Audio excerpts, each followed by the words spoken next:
at the beginning of September, I got an email, like many of you, I suppose, too, that at least attracted my attention. It was about the EU contest for young translators. It's named Jóvenes Translatores. Maybe you know about it. It's organized by the Directorate General for Translation of the European Commission. It's for all 70-year-old secondary school students, and they are free to translate from one language to another and free to choose any languages of the 24 EU official languages. So, school students can translate from Irish, Maltese, but not from and into Catalan. These examples are chosen for the numbers of speakers. They can from and into Danish, but not from and into Turkish or Russian. This is chosen not only for the number of speakers, but also for EU membership and the countries where these languages are used as national languages. So, whereas there's no question about Catalan being a European language, it is protected under the European Charter for Regional and Minority Languages. Like many other languages, we tend to question the label European for languages such as Arabic, Turkish, or Farsi. We have already talked about that. But, by the way, Jóvenes Translatores is Latin, a European language. Isn't it also an Asian, an African one? So I think we would not care about such labels, labels like European, etc., if there were not a status and rights associated with them, responsible for the fact that we can do certain things with certain languages and not with others, which has to do with our feeling of belonging or of being excluded. The mentioned languages address named languages. But for a feeling of belonging, it is of course not enough to include named languages. When humans use language, when they language, they use dialects, registers, styles, etc. And school has to address them as well. How to create belonging if an important part of the pupil's linguistic repertoire is ignored? And I would like to say school is about both named languages and languaging. And at the end, I would like to share two incidents, one from language and one from named language and one from languaging, from my ethnographic research. The first one is about parents giving advice to their 12-year-old son when talking about the school branch to select for the next school year. You have to know that the family came in the context of 2015. Their family language is Farsi. And the child wanted to know which branch he should select. He would like to learn Spanish, and the parents said, you already have to learn German anyway, so you'd better choose mathematics instead of Spanish. He hates mathematics. Second example, a colleague of mine talking about sharing her adult life with her parents. I cannot talk about climate justice and veganism in my family language, Arabic, with my parents. She eats meat with her parents. We want to engage in an open conversation on how to promote inclusive, let's say, Mehrsprachigkeit, and I think we will try to consider both named languages and languaging. Well, I'm going to just repeat the text that we've shared with the panel, so that the audience is on the same page. Linguists and language educators across Europe have been talking about the potential value of developing the languages, dialects, styles that children bring from home to school for half a century. And there's a long tradition of creative teachers, school heads, and teacher educators improvising spaces in and around the curriculum where this can happen, and where there's no official support. And where there's no sufficient support, many local community organisations continue to provide heritage language instruction with minimal funding. But because community initiatives and collaborative projects often run against the grain of mainstream schooling and national language policy, there are big questions about sustainability and the scope for scaling up. We've talked about this already, actually. And I think there are, indeed, with growing hostility to migration and cultural diversity in many parts of Europe, the scope for linguistically diverse education may be shrinking. So there's a need for well-grounded, action-oriented discussion of strategies to support and promote Mehrsprachigkeit in education, which is obviously what we've been doing. Well-grounded and action-oriented discussion of strategies. I'm an academic working in I'm a sociolinguist, and so the question arises, what support can universities provide? The university got time and freedom.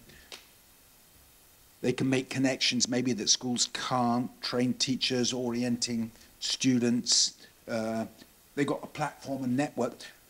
But what are the mistakes that universities can make in trying to promote multilingualism? Being dogmatic, oversimplifying the complexity of the task, and so forth. Well, okay, that's my bit for the start. Panel. We said, here we go to set you all up so you're ready. Roundtable participants are invited to contribute with their knowledge and experience of different places, either introducing a new angle or commenting on one or two of the issues and problems and possibilities. So here's one. Institutional spaces for effective implementation. Go on. Give me that. I think one thing we often forget, and Christoph and I have just a book coming out about this that we edited with 2 colleagues, is our own practices. So we are educating teachers, and we might be telling them, you need to allow translanguaging in class, all languages, you have to see the linguistic resources. And if we do that in a standard language, the national standard language in class, and don't allow anything else in our class, that could actually backfire. So today, let's look at us. I'm only speaking English here. I'm totally not translanguaging. I'm trying my best to sound native-like. I'm trying my best to use standard language. So what image does that what's the native English word for present? And yeah, this is what counts when we want to get serious. That's what we do when we're really thinking deeply. Yeah. So I've tried to do translanguaging in my classes with mixed results, because one problem is I'm really only fluent in 2 languages, English and German. That's it. There's nothing else where I'm fluent in. So my translanguaging is not very colorful. And sometimes I'm the only one translanguaging. So nobody else has. I've had students present in Italian, say, which was great. So with a multilingual poster then. But as I said, mixed results, but we should look more at what, as the title of our upcoming book is, do we practice what we preach?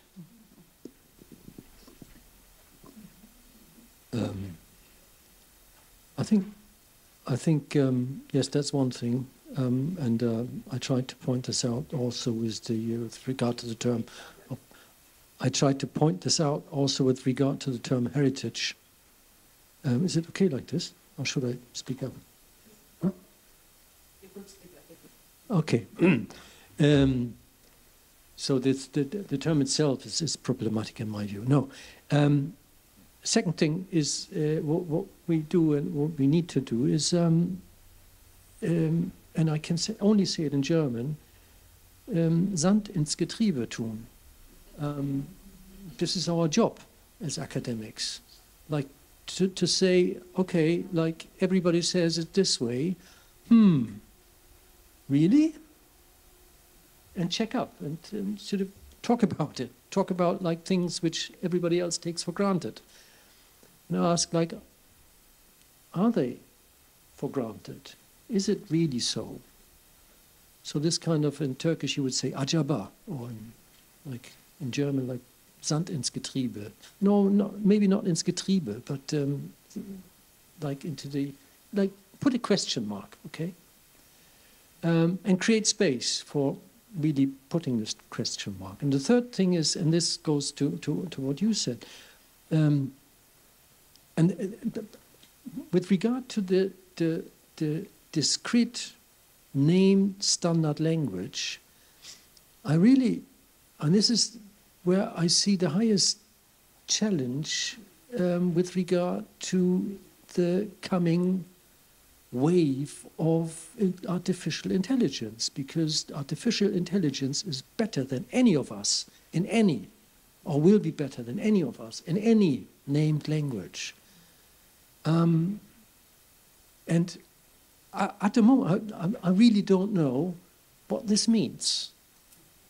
But it might mean one thing, that is that the focus of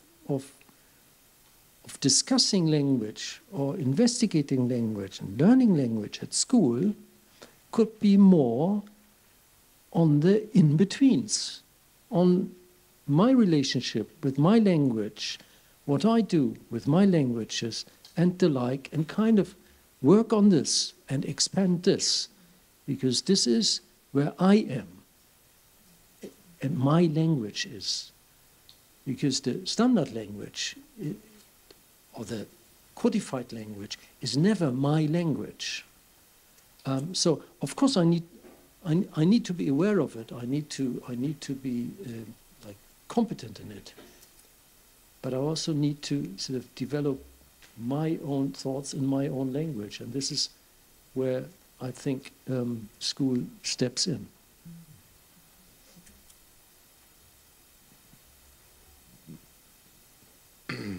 I was actually thinking of some practical aspects on the question about implementation, institutional implementation. I just thought for a moment, and I think that adds to your points, Christoph, is in the end it maybe doesn't make sense to have a concept or a top-down approach. I think in schools is something more valuable is if you look and listen and see if there is the possibility in schools to open up this kind of a space. So maybe it's too abstract to focus it down, but sometimes there are projects or ideas in schools being established or rerun every year, as you mentioned, for example, with this the students that do this on the European Day of Language thing. I mean, it's some kind of a space that is already open and that's being like played on. So and this space is not always visible for everyone. So maybe this is, I think, also one important aspect to make it visible, so that the space doesn't shrink or disappear. In terms of that others can join the space and fill the space with new ideas or new aspects. In terms of also institutionalizing like the space, the institutional space to fill it up. And there's interestingly another example that we also have. We have this educational fair in Berlin. I didn't want to talk about Berlin, but now I do. It's called Berlin Tag called, and it's a day where interested people come to learn about the possibilities to work as teachers, or as educators, as, I don't know, people in administration and so on and so forth. There's also presentations and so on and so forth. And I remember I was there as a participant once. I found it really interesting to listen to all those voices, all those people. And suddenly, at one point, they asked us, because there was this huge need to consult teachers with different languages. And it turned out that we had this stand on this fair called Willkommen in Berlin. And this thing just turned out to be such a huge success that we are there without saying anything. We're there every year. And we're always there with people who speak Turkish, sometimes Vietnamese, Arabic, Turkish, and so on and so forth. So what we're doing is we consult or offer our help to understand what are the ways for them to become a teacher or educator in Germany, in Berlin. And it's really interesting, and it's also really interesting to see all these waves of what is actually currently happening in these language communities, addressing schools or wanted to work in schools. It's really, really interesting to see all these developments, and also this way of that people accept this and that they come and know that there is somebody who can consult him or her in the appropriate language. In all languages, of course, but the major ones. And I think this is something that suddenly is like a little glimpse of a space that has opened up and is a positive example in this point. Yeah, picking up on the question of implementation, and from the previous roundtable, the questions about the failures, I have a whole series of failures I can share with you. So we have another project where we want to engage families and parents to read together with their children, and so we provide books and a little bit of instruction to parents how they can engage in dialogical reading, talking with the kids about what they read and try to create an understanding for the children. And so we translate these books into at least 11 different languages, and they are available online so they can read the books in paper. They are provided these books for free, but they can also go online and read the same books in very different languages. But our failures comes when because then we can kind of see if they enter our website, log into that, and read, and it's really, really difficult to reach out to these families. And we've tested all sorts of ways of communicating. So is it better to have an email or an SMS text on the phone? Should we send them some videos directly so they can see and watch those videos without needing to read themselves and so on?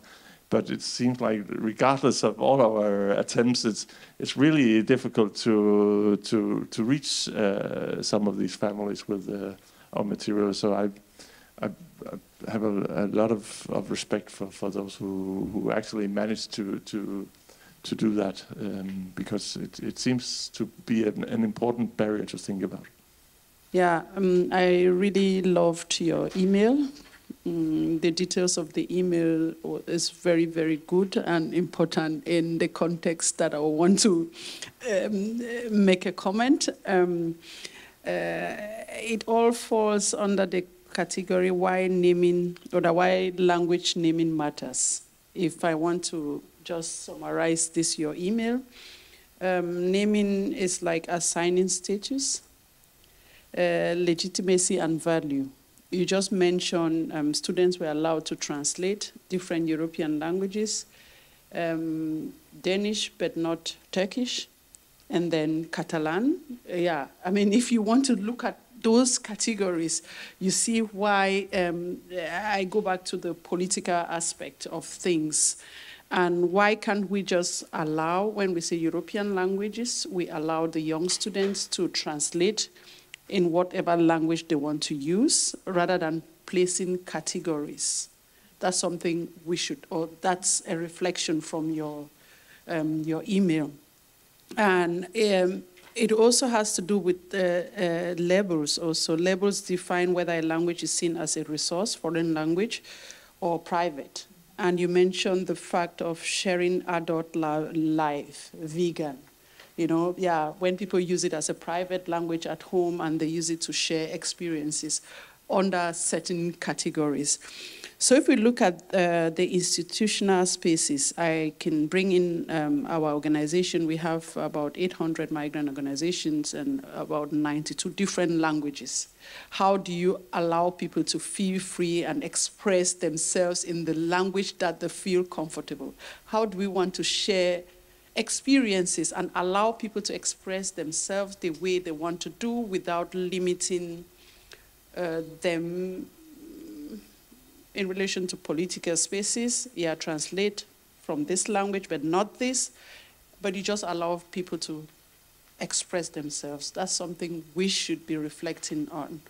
Another aspect I would like to bring into this is how we can learn to complement each other, whether it's institutions, universities, or the NGOs, or different platforms.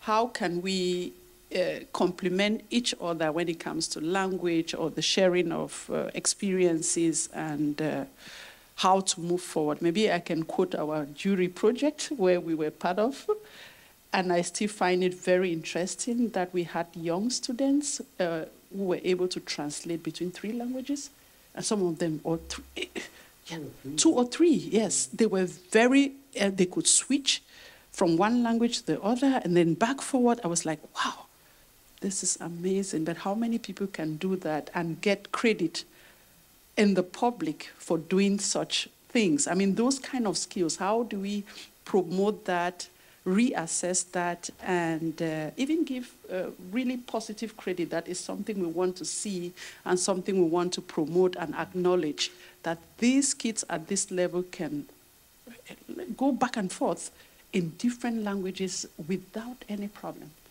And that's where I say we should be looking at issues of complementing each other, or looking at spaces that have some deficit, and then see how we can work together and complement one another. But that email sounds very good. Very interesting email. Yeah.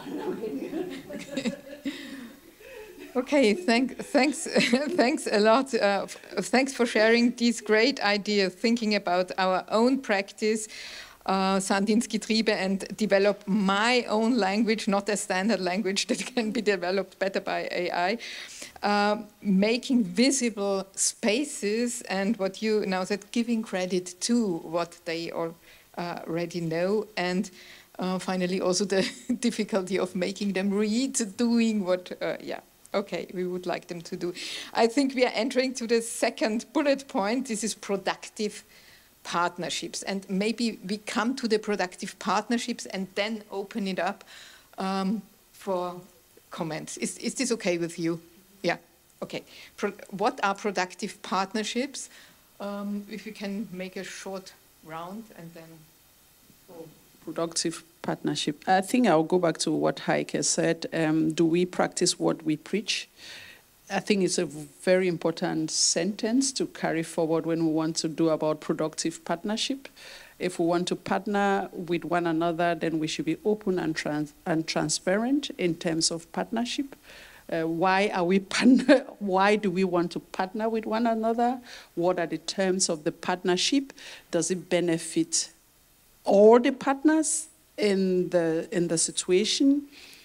And what do we anticipate to be the results of the partnership? I think those are questions that when we want to talk about fair partnership, good partnership, we should consider, and then ask open questions and look for answers to those questions as partners.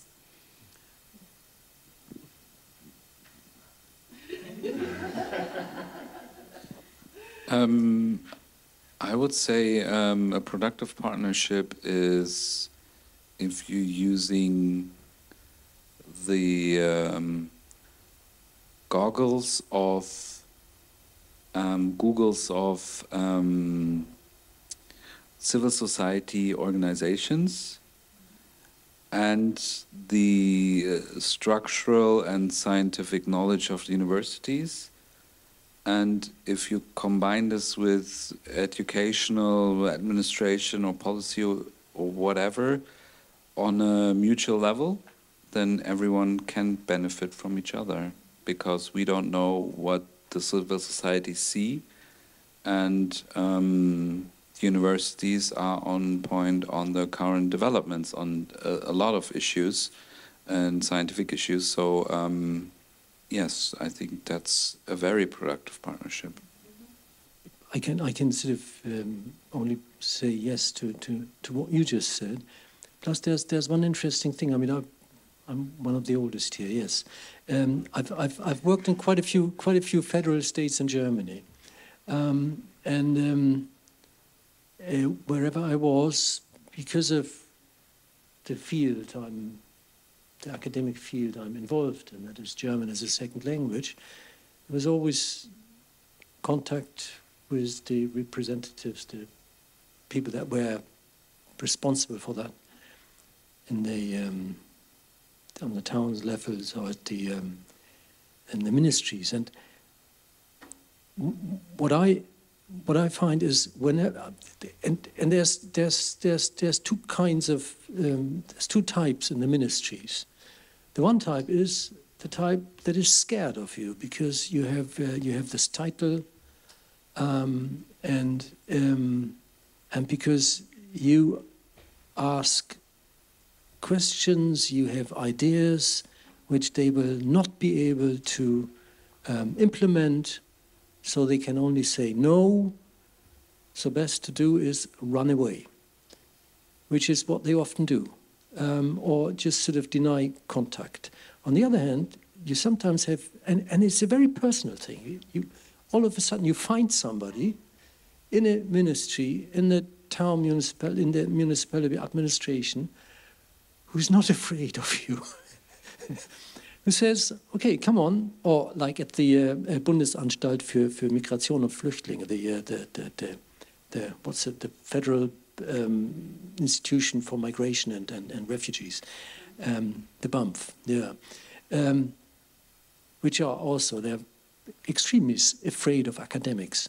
And sometimes you find a person who just stands there and says like, okay, come along with your ideas. What's your ideas? Just come along. And who has enough, let's say, guts to say, okay, this is a good idea. I think about it. This is not going to work. This, fine. This, I'm not so sure. And this is really interesting because it's a personal thing. It is very much dependent on the people in the ministries which are prepared to sort of talk to you or scared of you. Can I just come in for a bit? Claim my right as chair. That's jolly interesting. I mean, is it just luck whether you find somebody in civil society or whether this relationship starts out? Is it just a question of, well-matched personalities? Or are there structural issues? Are there particular structural incompatibilities that have to be navigated? Is it actually more difficult than, you stated the ideal, Mehmet, but okay, why not? Why isn't everybody doing it all the time? Presumably it's a bit more complicated than just, what are the kind of complications? Heike may have all the answers to that. You ask, Christopher. Okay, you ask me. Let me think. I need some time to think about this then. Of course, it cannot be based on might because I'm a nice person. Okay, I'm nice. So you cannot be afraid of me personally. No, I think. I shouldn't think it structurally. Of course, the state organizations are state organizations. Every organization. You have the same between the federal states in Germany. I remember working in North Rhine-Westphalia and talking to the people that were responsible for heritage teaching, and there was interesting things going on in Hamburg then. And I said to them, like, they're doing really interesting things. Let's look at what they're doing. They say, oh, well, that's Hamburg, nothing to do with us. So there's some kind of competition going on, which is, in certain respects, is unhealthy. And a similar thing is also, I think, between universities and ministries. Sometimes it's just not healthy because there's controversy, there's some kind of power struggle or what have you. But I think in the end it's a personal thing. Yeah, I think there are some fundamental structural difficulties or barriers in the sense that as academics, at some fundamental level, we care about what's the truth and what does research tell us about this and this question, whereas civil servants probably fundamentally have to think about what's feasible and politically and administratively, and that does not mean that this productive collaboration cannot happen, but it does mean that it requires that both sides are meet each other with respect for these differences. So we as academics respect that the civil servants may say, this is a wonderful idea, but it's never going to work. And I think the way you phrase it shows that you do respect that kind of perspective, of course. But sometimes the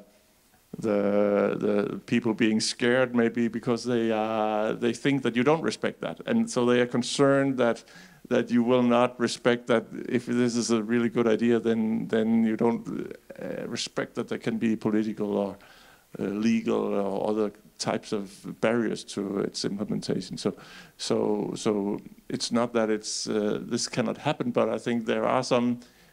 We need to be able to respect each other's perspectives and standpoints for this to be productive. Yeah, I think there are basically, if that's okay, if I can add something, there's basically two terms that would just come to my mind, and that's priority and capacity.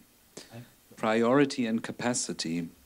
I think priority in terms of we're discussing here an issue that we are, or let's just say university and administration, we're discussing an issue that has some sort of a priority. So there you will find people who have open ears and open eyes on the possibilities to overcome this prioritized topic.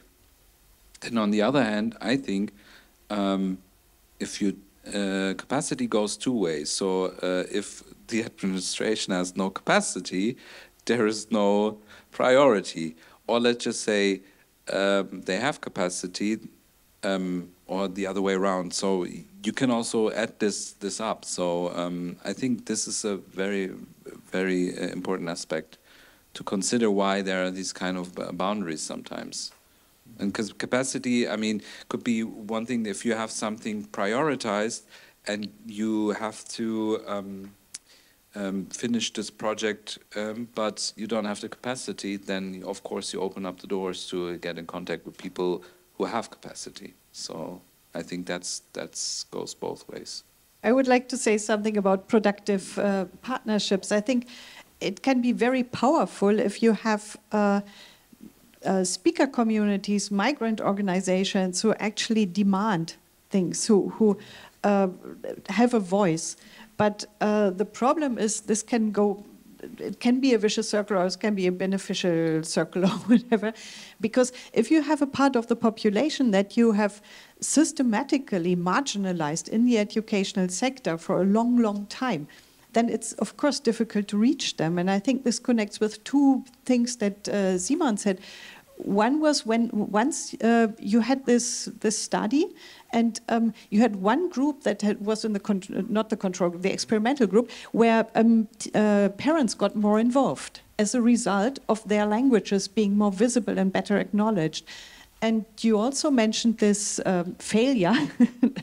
And And it reminded me, we have a cooperation partner, Sun He from the National Institute of Education in Singapore, who visited lately, and she did a very similar project and had no problems at all reaching anyone. Because those were people who felt, and they were right to do so, the education system is for me. I am mainstream, I am being catered for and seen for, and this is all for me. So, of course, they took part. So that's the problem. Yeah, once we have this in place, it's easy, but overcoming the vicious circle. I might want to maybe lay emphasis again on priority and then marginalization. Maybe I come back to your introductory message on migration as a problem, and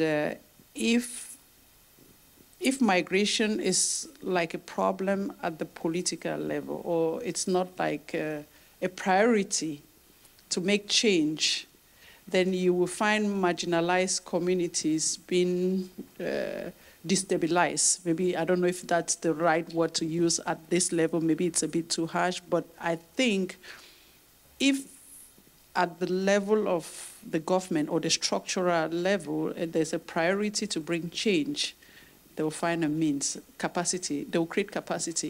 If it's like the main point, yeah, if I set it as an agenda, or if we have a new political system, or if we have someone in the university that sets a particular topic as a priority, then there should be a means to set capacity on how to implement that goal that is being set. That's how I will want to break it down. And there's a structural problem, I know. In Germany, I can talk about German system, structural differences. You just quoted BAMF. Sometimes they are open to listen, and sometimes they block. They don't want to listen even to the researchers who come with positive results. This is what the research says. These are the numbers. These are the statistics. How do we use these statistics to bring change? It comes back to, are they open to listen or to get the right data or to use the right data to bring in change? So what I'm saying is that at the end of the day, if we set priorities that we want to cooperate, maybe with migrant organizations, if we're talking about languages, most of the people that come here that has different migrant or that different languages, they are migrants. So how do we work together with them, with those different language skills, in order to improve the situation? So those kind of cooperations, I think they should be somehow mandatory, because language, I know it's something to debate on, it's something to argue, or it's something to talk about, but how do we use the communities or the different communities with different languages to create better partnership? That's how I will try to formulate it. Yeah. Up to you. So the question is about institutional spaces and productive partnerships and everything you would like to share. You have, yeah. So I wanted to add something to productive partnerships, actually. And I think a productive partnership is also a sustainable one. I think we are coming back to the policy issue every time, because if we don't have the solution structured somehow, the next teacher or next director of the school or next dean or next politician will have another agenda. And even if we have a perfect project for multilingual solutions in society or in schools in general, if they have another agenda, then they can cancel it and it's gone. So it wouldn't be sustainable in the end. And I think, yes, we have policy changes and really structural solutions in the end. Just one reflection is when I started to work with multilingualism, I was much more engaged in the migrant organization.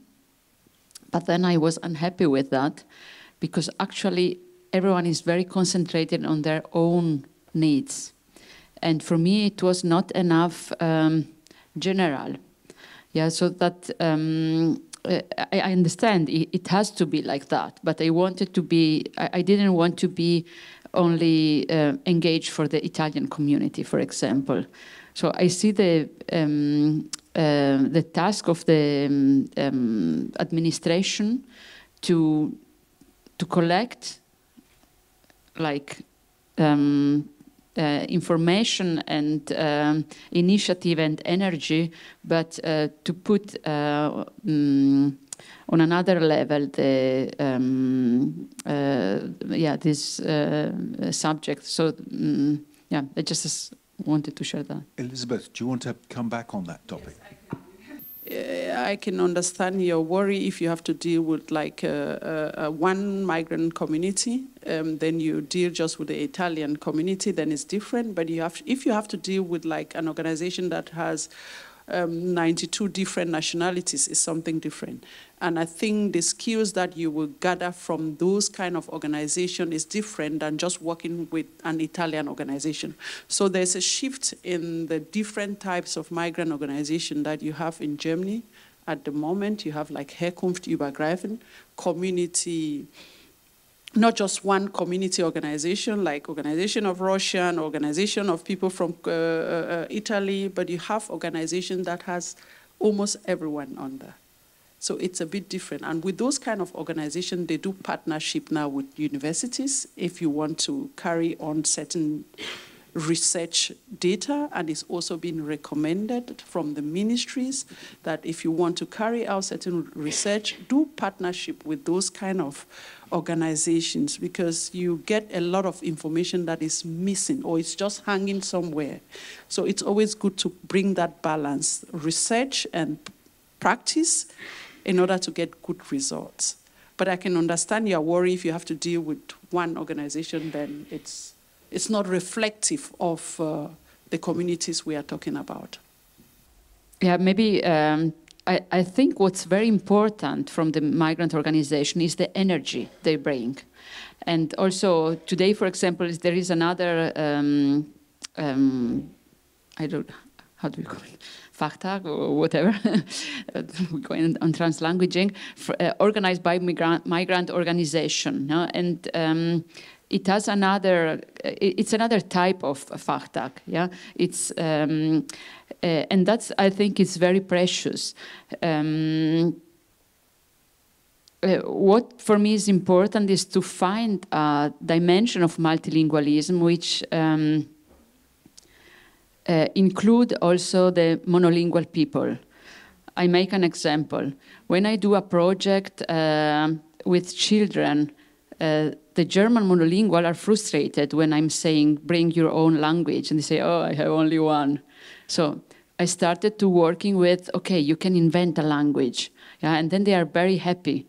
And that's why I'm saying it's important to find a dimension in which multilingualism include also the monolingual people. Well, I think that maybe brings us on to our next thing, which I'm going to cheat a little bit. We've got down digital technology, but let me shift that because it's a topic we haven't talked about, and that's popular culture. You know, where does popular culture feature in these discussions of multilingualism and education? Heike, you're down there with the kids knowing the stuff, so you can go first. I know everything. My father was a politician. He said, you can talk about any topic for 30 minutes.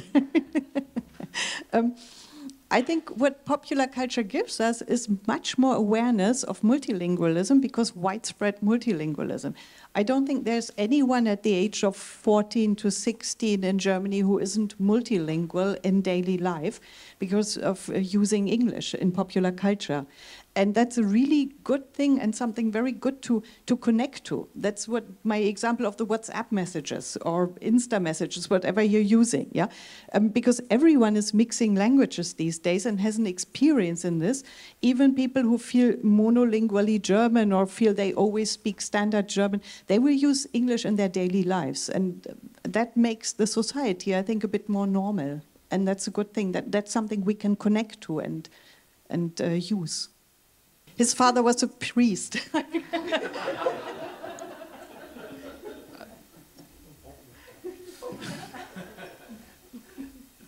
I think the question is a really good question because I have an example for it.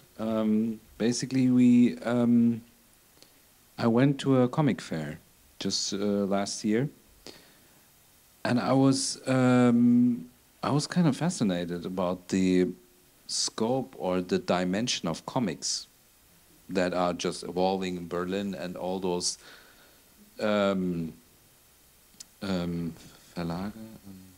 publishers that publish comics and stuff. And then we just said, okay, let's just, why don't we link it up with multilingualism or multilingual comics? And suddenly I had a colleague, she's working on using comics to teach language. And we got connected, and then we met people at this comic fair. And from this comic fair, we found people who are like drawing comics. And all of a sudden, they ended up in a school where they had a project on anti-discrimination and comics and a project on this. And language, anti-discrimination, and comics. And in the end, it just went like up, and everyone was like really happy about this because in the end, it was something. Maybe we just looked at what is the interest of those students or of those pupils. What are they dealing with when they're, for example, not in school, when they're outside? I mean, as Heike has just mentioned, no one is monolingual. It's impossible, even in music or art or whatsoever here in Berlin. It's impossible. So I think this is something that you have an eye on, an ear on, also maybe as a teacher or as maybe someone who's partially interested in these topics. You should just go ahead and find a possible link between pop culture and language, and I think it's very valuable. It's fun, and opens up a lot of barriers, and people feel free to express themselves in many different ways. Even your project with these comics that you had, it's really funny because it's really good, and it addresses so many people at once, and everyone can connect with that. It's really good. So pop culture, language is very valuable. Mm-hmm. So maybe I just add one or two words to that. Pop culture, language, and then the role of the new media. If we talk about TikTok, for example, almost every young person in Germany or all over Europe, they use TikTok, and then they translate so many things using the TikTok. And so that's something we should be thinking about when we talk about pop culture, language, and the use of the new media. And things keep changing all the time, and we see the shift from Facebook to whatsoever. Every day we get new information. Even when I don't get my kids, they come home with new information, whether it's from TikTok, have you seen this, or whatsoever. So we see how pop culture affects a lot of things, and we should be able to follow up or catch up, because things change within seconds. Sorry. You didn't want it. Okay. Are there any comments from the public, from the experts in the public questions? So we have a lot of bullet points, and I would do the free following in one term because I think they relate to each other. We wanted to think about digital technologies, what we started already, about division of languages in the curriculum and language awareness as a school subject. So this is in close relationship. Do you want to make comments on that? So instead of divided language, named languages, language awareness, or both, and what's the role of digital technologies for a first short round in the... If we want to talk about language awareness, I think it should be nice if we categorize languages as similar, not really focusing on the differences or the hierarchies. This one is very important, this one is less important, although sometimes it's good to say, okay, English or German is very important. I mean, not to create deficit in language. Let me put it that way. I don't know if I made myself clear, but... Yeah, I think in terms of digital technologies, I've come across multiple times discussions about how does ChatGPT and other large language models affect the way we're teaching children in school. Often the discussion starts out by thinking about what do we do about the next exams. We used to have a written exam in this subject, and now ChatGPT turns out to be better at producing essays on that than our students. So do we need to change the exam form to something oral or something else? But these discussions very often, within a few minutes, turns to some more fundamental questions about what do we actually need to teach our young children when large language models are good at what they are good at. Then what should our kids and students be good at? And for that reason, I think your ideas this morning was so interesting, because from one perspective, it's we don't need to teach language anymore, because you can have instant translations. But that raises the questions about what is it about language and actually other subjects as well that we want our kids to be taught. We had this discussion in the break about what about mathematics? I mean, like, why did the what's Rechenmaschine, the calculator, not replace the topic of mathematics at school? Because mathematics concentrates not on the outcome, but on how did you get there. And this is, I think, where language teaching must go, and how did you get there includes where did you come from, and that means where are you with your language, and your not only your language, also your semiotics. I mean, like the way you I don't know, do you know the mini-series Adolescence? Yeah. Where a particular color of an emoticon changes the whole thing. So it's not only language. It's signs which constantly change their meanings. It's a kind of highly complex, ever-changing interplay. And starting there, and sort of like, how do we kind of expand on this? How do we like foster, or how can we sort of communicate better in different environments and so on? These are then the questions we ask when we further develop the foreign languages or the heritage languages or whatever, I should think.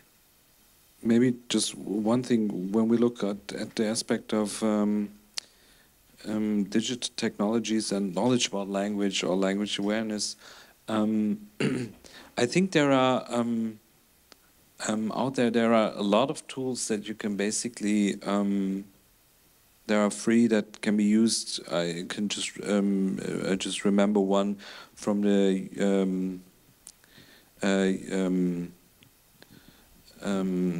ECML, from the European Centrum for Fremdsprachen, European Commission. No. Thank you. European Center for Modern Languages. I just I mixed up this one, and it's really interesting because they, for example, have a tool where you can address very different status groups in schools. The roadmap, which we basically be using, which we also trying to in cooperation with our colleagues from the science department here as well, to change it according to the needs that we need in Berlin, and it's really, really valuable because you can address so many people in seconds, and you can just see what is actually our need in the school to address, for example, multilingualism. What is missing? Where are the potentials where we can develop? And it's a free tool that you could use. Plus, it is linked with a database where you can just easily find like a result, and you can use them. I think it's, as I say, so these tools can be very, very valuable, not only in classroom, as you mentioned, but also in terms of like curricular development or school culture, school education. Yeah. So it all sounds very, very positive. We're not going to use the discussion of language awareness, different languages, to talk about decolonization, to talk about hierarchy, to talk about power and inequality. We're not going to do a critical sociolinguistics with our work on languages in schools. We're going to take a celebrative difference, not deficit, inclusive, not subordinated, marginalized approach to it, because that's for kids and they're too little. Can I answer to that? Was like were you focusing more on the answer and saying that we're focusing more on the positive aspects rather on the I would answer that with a yes and a no. I think on the one hand is if we just put too much pressure or pointing out towards the negative things, people close the doors. If we open up topics, we can point at things that are not working.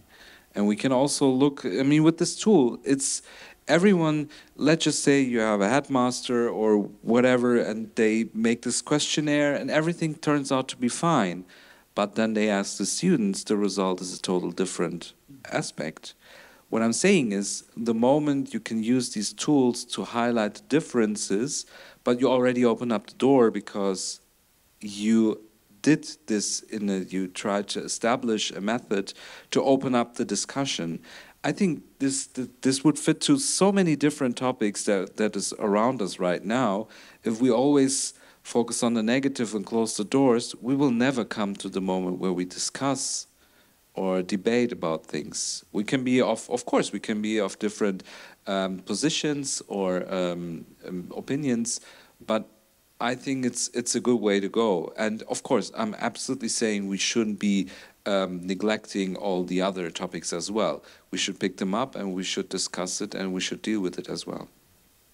You do deal with it when you do things in an inclusive and positive way. So, for instance, I was shocked to see that my kids read the exact same stuff at school that I had already read. So the same from 1960s authors or translated American authors. It's always about depressed boys. Yeah, boys committing suicide, boys being terminally ill. It was always about very sad boys.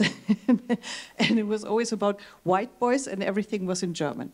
So if you included more, like, for instance, the contribution of migrants to German society or multilingual authors, that isn't per se a negative thing. It's a positive thing, but I think it could make a big difference. It could speak to kids in a different way. I was not so sure what you meant by decolonizing stuff. Maybe you can say it again. Some people say that language awareness and discussions about languages is a good way of bringing questions of coloniality onto the curriculum. And that was my question. Do you agree? I mean, we've had a nuanced answer from Mehmet. You said, anyway, anyway, is that clear? Go on. Yeah, it is, but the question or the thought that I have is, how do we decolonize the structures that we have in place when it comes to language or languages, or the categorization of languages? But is that another question? But no, it's not. Is that something that kids themselves can actively participate in? Is that do you want to include kids in the discussion of how to decolonize these structures? I would think yes, because if you look at some of the language or the books that are being used in schools and the language that is written in those books, I think we should include kids in order to decolonize. I think that's my opinion, because some of those things that are written in the books are not really what we should be reading in books nowadays. So the process is, how do we engage children or engage youths in decolonizing such text or whatsoever? I don't know, yeah. I mean, I think when you talk about language awareness, you eventually come to the point where you deconstruct common ideas about hierarchies of languages and the like, because at least if the classroom discussion you create sort of allows this, and then you're there without telling them you've just deconstructed or you've just decolonized and so on. I mean, like the issues of what do I think about language and what do I think about better language, worse languages, naming languages, is this a language, is this not a language, and so on. This is immediately linked to this topic. So I think, and this is definitely one of the topics that need to be addressed in language awareness lessons, that's for sure. Partners from the public? No, no. Okay, well, here's a question which we haven't discussed at all either. Newcomers. What about newcomers to Germany, wherever? Where do they figure in this scene specifically? The fact that they can't speak any German, what happens to them? Well, what I've observed is we often overlook how much they can speak. Maybe not German, but they might have had English at home, or Turkish on their long way from, say, Afghanistan, because they had to live there for a year or two. And so I think we often have the view of like one language, one country, one person, and treat them like they speak exactly one language, and that's the one of the sending country. That the sending countries are multilingual, that they went to school there, that they went to different countries on the way is often neglected, and that's a lot we can use in getting them into the fold. I think we should focus on the strength that the newcomers they come with, or they bring along with them. If we look at the language they come with and how we can use them in different organizations. I mean, we have a lot of projects here in Berlin or in different German cities, and we need translators, and we need people who can interpret and convince other newcomers on how to integrate and be part of the society. So I think in relation to newcomers, we should focus on the strength they come with and not the negative aspects they bring along, and then see how we can use that to move forward. In Denmark, I don't know how it is in Germany, we have local governments or municipalities, they can choose one of two models. One is the reception classes, where you come into a class with other newcomers and the teaching is adapted to the languages in the classroom, or you can be integrated in an ordinary classroom from the beginning. And the research that we have there's not quite clear answers in terms of what's the best, but there are indications that at least in terms of the well-being of the newcomers, it's better to be in the reception class in the beginning, because you come into a community that tells you something about, they learn some of the social rules that are not explicit taught. So the other peers in the classroom, they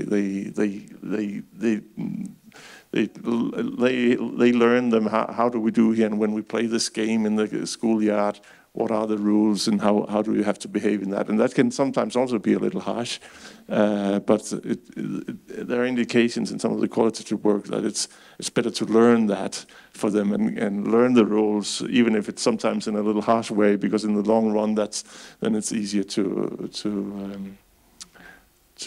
be with the other kids.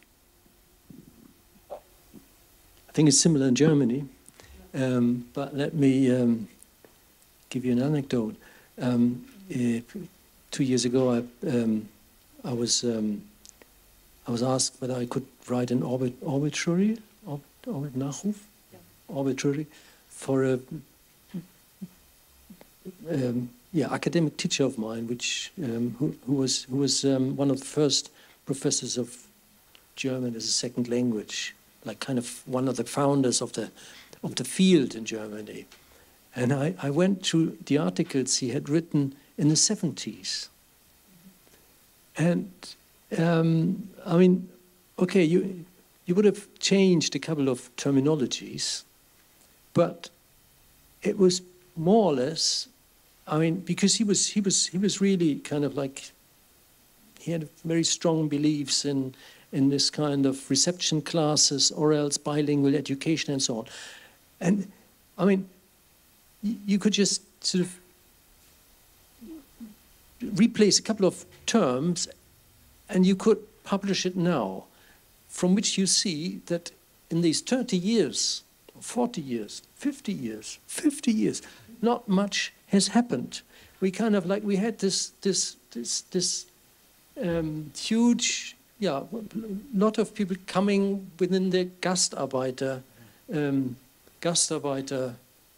period, and this sparked a discussion in schools, and then all of a sudden, and then we had the end of the immigration of Gastarbeiter, and then the school said, okay, let's close down everything and forget about it. And then it kind of like, they woke up again in the Bosnian, like the Balkan Wars, and then they went back to sleep, and then they woke up again in 2014. And they kind of like, what did we say 10 years ago? Ah, yeah, let's check again. So we didn't have any evaluation, nothing, within these 50 years, which is really interesting. And it's going on now. And there is some kind of like, I think there is a awareness now that we are talking about something which will go on in this way or the other. So we need kind of models which are which have some kind of life period over the next 5 years, over the next crisis. I mean, compared with our discussion of partnership, which was really differentiated, lots of different strategies, lots of different positions, it sounds like either we've got an organizational strategy, put them in schools or put them in a reception center, or we've got, look at all their languages. It doesn't sound like we have a very elaborate vocabulary to engage with German as a second language teachers. And I don't know how sophisticated our frameworks are for engaging with both the newcomers and the teachers of those newcomers. Or am I getting that? And then there's a fundamental problem here, which is a lasting problem. Since German as a second language is not a Schulfach, a subject at school, there is no teacher education. You do not become a teacher of German as a second language. That doesn't exist. Thus, what you can do is you can sort of like give students additional certificates and the like, and there are good programs, but they are not programs which, I mean, like, you know, if you want to establish teacher education, a program of teacher education, the ministry must sort of allow you to do it. And they only do it if there's a subject at school. So you have this kind of like vicious circle which says, like, in the end, we are not in the position to train the appropriate, well, we are, but the ways are more complicated to train the appropriate educators. I would agree on that point, but I would just say on a structural level, a lot of has changed. There's a lot of has changed. So the experience is kind of, we don't have this on-off switch from like the historic development of Gastarbeit and all the wars and stuff. I think the structural level has changed, and the implementation aspect. I think this is something that is an ongoing process. And also this discussion, I remember, and always this Deutsch als Zweitsprache, Deutsch als Fremdsprache, is a continuously ongoing debate that's coming up. And interestingly, I think everyone has realized that this aspect, that the structural aspect, will never, that will never close, because you will always have this kind of movement of students coming to Germany, to the German school system, who don't speak German, so they need to learn German in ways to be move into the next class, and or so on and so forth. So I think this is something that's already been internalized, but yeah, the potential for the curriculum, yeah. So I thank all our chairs and the panel. So we have another 20-minute break right now, and then we will have an end discussion. So please enjoy the buffet again.